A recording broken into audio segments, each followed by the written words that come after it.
গরমে কিউকাম্বার টোনারটা কিন্তু সবচেয়ে ভালো টোনার, আর এটা খুব সহজেই কিন্তু বাড়িতে বানিয়ে নিতে পারবে। তাহলে এক গাদা টাকা খরচ করে কেন দোকান থেকে কিনবে। তো চলো দেখে নিই কীভাবে বানাবো। তো তার জন্য আমি একটা শসা আর দুটো গ্রিন টির প্যাকেট নিয়ে নিয়েছি। এবার গ্রিন টি দুটোকে হাফ গ্লাস গরম জলের মধ্যে 10 থেকে 15 মিনিটের জন্য এটাকে ডুবিয়ে রাখলাম। আর শসাটাকে খুব ভালো করে ধুয়ে নিয়েছি, খোসা শুদ্ধই আমি একটা ছুরির সাহায্যে ছোট ছোট টুকরো করে নেব। এবার ব্লেন্ডারে দিয়ে আমি এটাকে খুব ভালো করে ব্লেন্ড করে নিচ্ছি।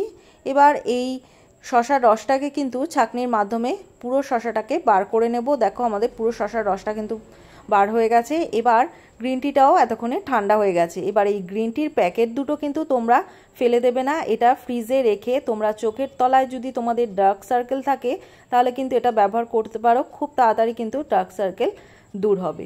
তো এটা 4 চামচের মতো নিয়ে নিলাম। আর নিয়ে নেব এখানে 2 চামচের মতো গোলাপ জল। এরপর অ্যাড করব এখানে 1 চামচের মতো অ্যালোভেরা জেল। আর তোমাদের যদি কারোর ড্রাই স্কিন হয় তারা কিন্তু অবশ্যই একটা ভিটামিন ই ক্যাপসুল ব্যবহার করো। এবার সমস্ত কিছুকে খুব ভালো করে মিশিয়ে নাও। মিশিয়ে একটা স্প্রে বোতলের মধ্যে এটাকে স্টোর করে রেখে দাও ফ্রিজে 10 থেকে 15 দিনের জন্য। এই গ্রিন টিটা ব্যবহার করলে তোমাদের মুখে দাগছোপ, পিম্পল, অ্যাকনি এবং ওপেন পোরস যদি সমস্যা থাকে সেটাও কিন্তু খুব ভালোভাবে দূর করবে এবং গরমে কিন্তু স্কিনটা ভীষণভাবে হাইড্রেট রাখবে। গরমের জন্য কিন্তু দুর্দান্ত একটা টোনার। এটা ছেলে মেয়ে উভয়ই ব্যবহার করতে পারো, দিনে 2 বার করে এটা ব্যবহার করো।